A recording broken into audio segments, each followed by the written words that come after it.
Bayad sa CR? Opo. Mag-CR kayo, may bayad? Opo. Dati po, bawat ihi nyo po. Ha? So, kung ilang beses po kayo umihi sa isang araw, yun po yung babayaran nyo. Tapos, nagbago na naman po ng mga ilang taon. Ang ginawa na lang po nila is 10 po per head weekly. Ang kinakaltas po. Narito na ang sumbungan ng kamanggagawa. Kasama si Eli San Fernando at Attorney General Du para sa manggagawang Pilipino. Laban natin to! Ano po mga pangalan? Ako po si Roldan Espangan, Attorney General Do. Ako po si Rosemary Villanueva Maasin po. Ako po si Mary Jacob po.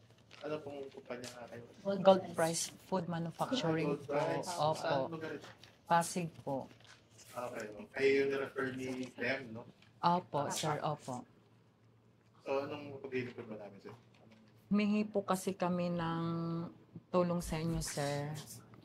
Regarding po sa mga hindi po na ano po ng kumpanya sa amin. Kasi kami po ay piece rate. Okay. Ano ba ginagawa ng Gold Price? Mga chicheria po. Seria? Opo, repacker po kami. Bangus po, pom-poms. Ay, yung bangus na yung Opo, pamiso. opo. Tapos meron na pong malalaki niyan, sir. Attorney. Ano pa? Ano bukod sa bangus? Chicharon, Chicharon. pusitas. Ilan lahat kayong reporters?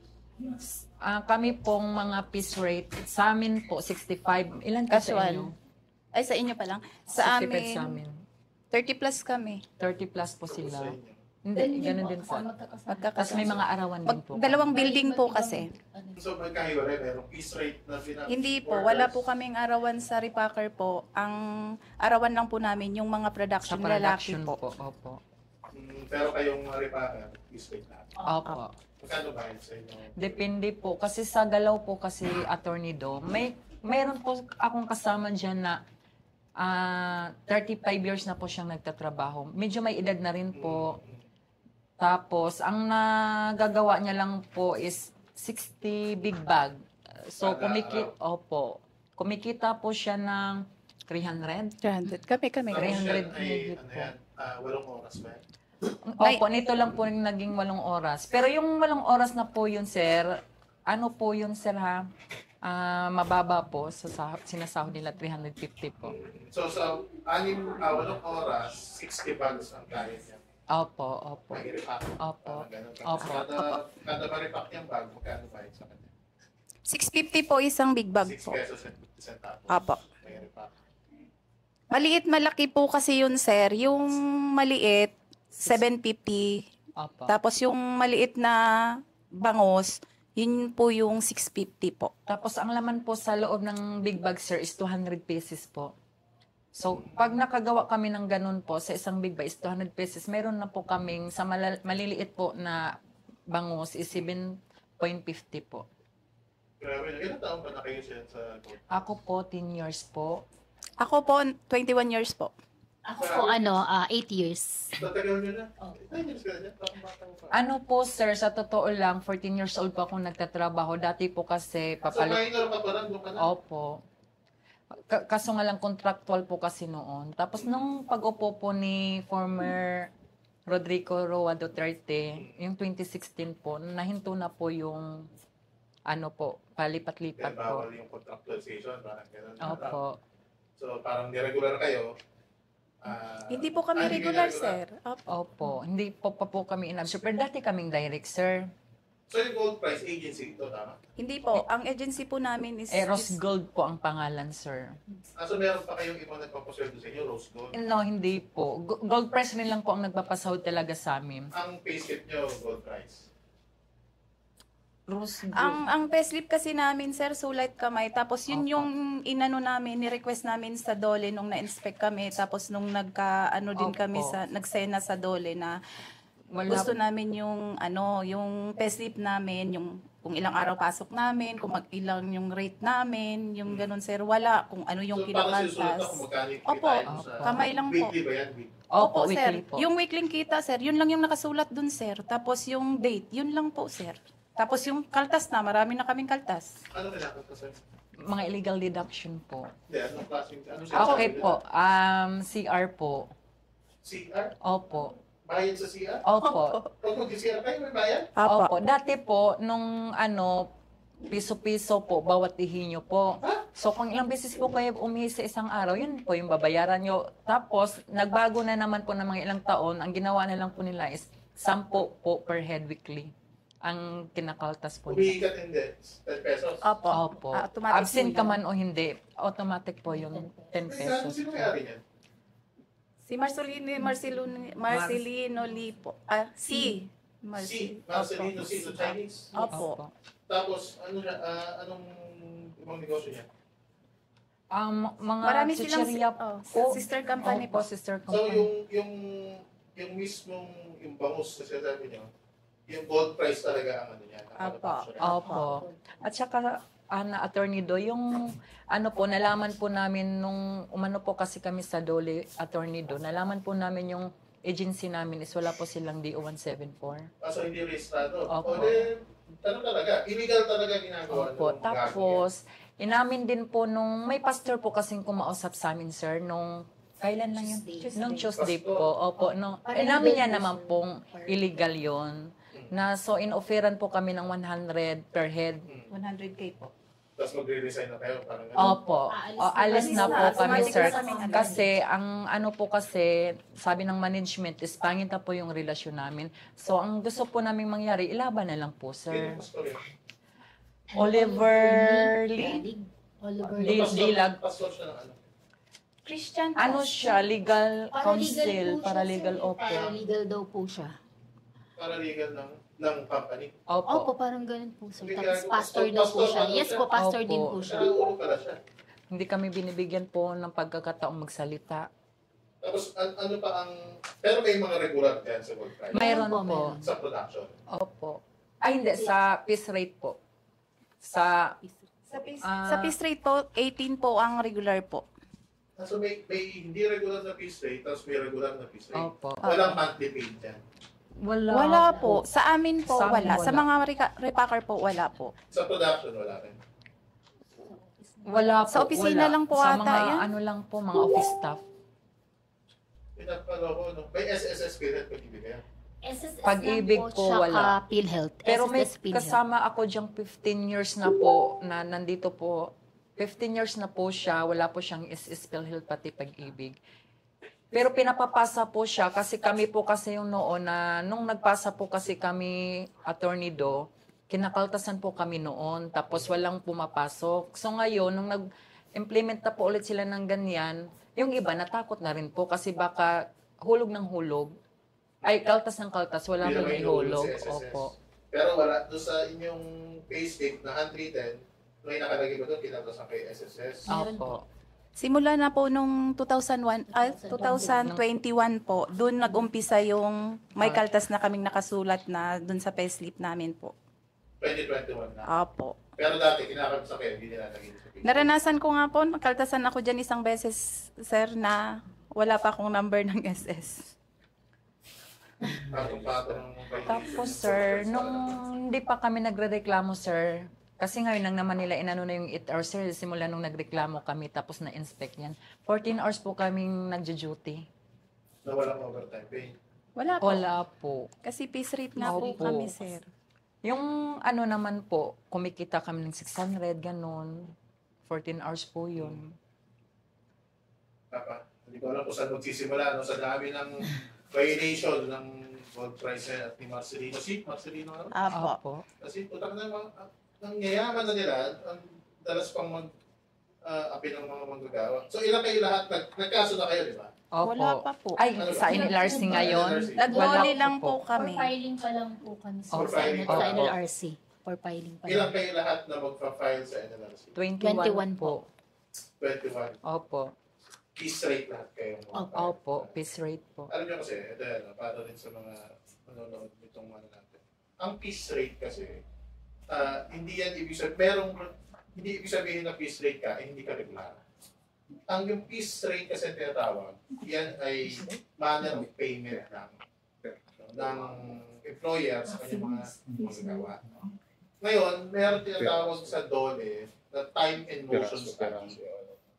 Kasi kung piece rate ka, dapat yung amount ng per piece na binabayaran sa'yo, dapat yan, sumusunod pa rin yan sa minimum wage pag 8 oras. Kaya malinaw na hindi makakasunod dahil kung 60 lang ang magagawa mo sa 8 oras, dahil marami nga, 200 yung naman ng isang budget.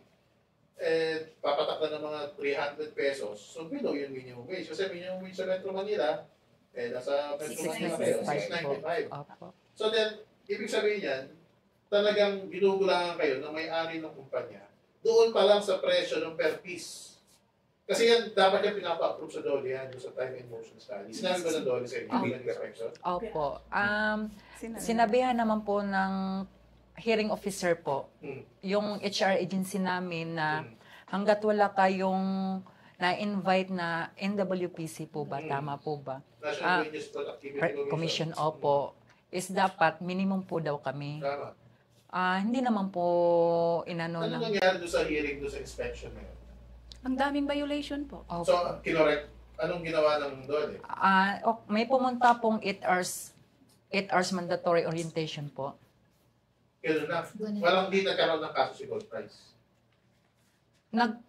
Nagkaroon Sa Dolly po yata. daw may sa problema Dolly. po si Leggy. Yun po Opo. yung So, pending pa rin yung DOLE Opo. Opo. na case. Opo. Wala pang desisyon. Wala Wala pa pa. po. Sige. Ano naman yan? Kasi dapat yan, si DOLE, ay pe-penalize dapat niya yung kumpanya base doon sa findings ng inspector. Kukumpitin niya dapat yan, lahat ng minimum wage, yung hindi pinasahod sa inyong minimum wage na below for the past 3 years. Yun ang kukumpitin niya. Kaya kung ang arawan yung sweldo ay pumapatak ng 300, 400. Ibig sabihin, nasa 395 pesos around ganun per day ang inyong kailangang bayaran ng kumpanya sa inyo. Kasi violation na agad yan ng minimum wage eh. Yung pinakamabilis ba sa inyo, magkano sa sweldo? Kada araw? Pag 14 hours po? Hindi, yung 8 hours po? Depende po kasi, sir. Walang sumusweldo ng 695. Mayroon naman po, sir. Yung mabibilis talaga. Opo, mabibilis Yung mga po magkano? talaga. Mga lalaki, mga bata. Yun, 700. 700. Opo. Pag yun, ilan yun? Ilan sila po na Ganun sinasahod? lang, ano? Siguro mga datihan po yun, mga 4, sir. 5, 6. Ganun lang. Opo.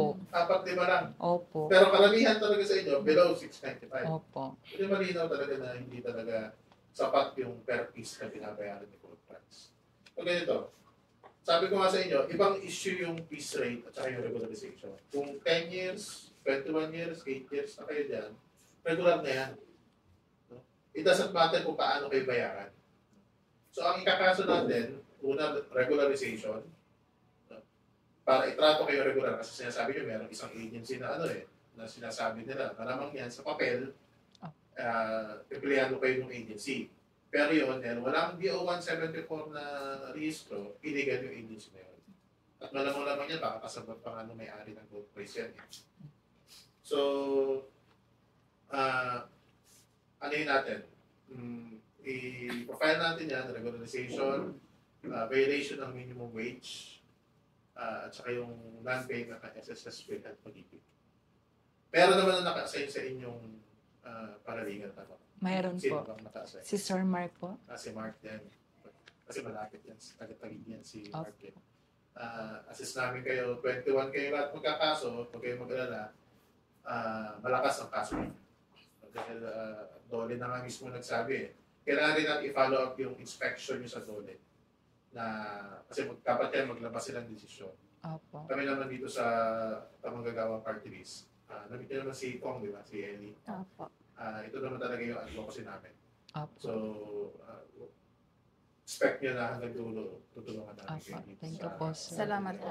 Yung mga ibang kasamahan nyo na hindi pa ayaw pa lumaban, Opo.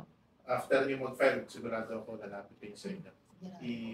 Ipatulungan nyo lang kay Mark. Okay. Para lang makapag-file sila. Ang kaso kasi mas malakas yung kaso pag mas marami kayo. Opo, attorney. So, okay, panghinaan ng loob, malakas ang kaso ninyo. Opo. Buti nagkaroon kayo ng lakas ng loob na ilaban yung kaso. Kasi po, hindi na po kasi talaga sapat yung sinasahod, sir eh. Sa mahal po ng mga 300, bilihin 400 po. pesos, hindi talaga, saan naaabot yun, di ba? Opo. Yun nga po. Sa bayarin pa lang sa pagkain, wala na po talaga. At saka nakapapagtaka po, Attorney Do, kasi ang sabi po sa amin nung pastor po, nung Tuesday, yun nga po, inamin niya na wala naman po daw talagang permit yung pag-ano nila ng piece rate. Hmm. So bakit ganun pa rin po hanggang Wala- ngayon? Walang permit yung piece rate. Wala Walang di permit 174. yung agency. Tapos below minimum, hindi nagbabayad ng benefits. Wala rin po kaming sick leave, vacation leave. Walang kahit anong leave. Wala po. Ay, napakagano talaga. Ngayon lang po kami nagkaroon ng holiday pay nung nagreklamo kami, sir, nung National Heroes Day ba August yun? lang po. Nitong August lang Opo. po binayaran yung holiday po. 695. Yung isang araw. Ano kasi yung mga karapatan na yan, nasa batas naman kasi natin eh. Yung holiday pay, yung overtime, minimum wage.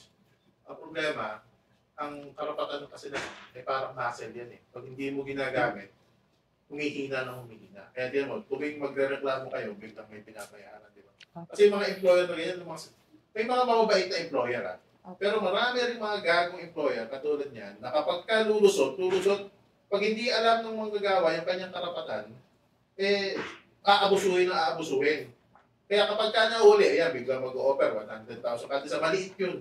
Okay, matapat at meron tayong congressman. Opo, Attorney Do, thank you po. Yung ano po, attorney, yung management po namin, hindi po kami kinakausap po. Hindi po kami hinaharap Yun po. lang. Yun lang yung pastor na humarap po sa amin. Sige, sa susunod yung hearing ko, attend ako. Murahin ko yung hayop na yun. Thank you po, Pagka Attorney Do. i-file ninyo na yung case sa NLRC, Opo. sabay-sabay kayo, tapos pagka yung sabihin nyo sa akin kailan yung unang hearing. Opo, Pupuntahan ko, ano pa? Oliver Lee po. Oliver Lee. Dahil Kita tayo. Sabi niya po, mga pulpul po daw. Sige. I-assist kayo ni Mark, file na kayo ng case, ako bahala. No? Thank you, Attorney May Do. baka may gusto kayong sabihin sa management ninyo, tingin kayo dun sa camera na yun para ano. Last words. Ang gusto ko lang pong sabihin sa management namin is, sana po ayusin nyo na po yung mga hindi pong magagandang pasahod po ninyo. Sana po matuto na rin po kayo, lalo na kami ay natututo na rin lumapit sa mga may mas alam po. Okay. sana po pag maging okay na po lahat at sana po kung ayaw nyo na po sa amin, dapat tinrato nyo po kami ng okay. Itutuloy po namin ang laban. Kahit ano pong mangyari, tutuloy po kami sa laban. Salamat. At paglalaban ng manggagawa, asahan nyo nandiyan ang kamanggagawa. Salamat po. Kami na- Salamat, Attorney Do. Thank you. Sige, maraming salamat sa inyo. Thank you Meron po, Attorney Do. Dahil ang batas dapat maging sandigan ng lakas.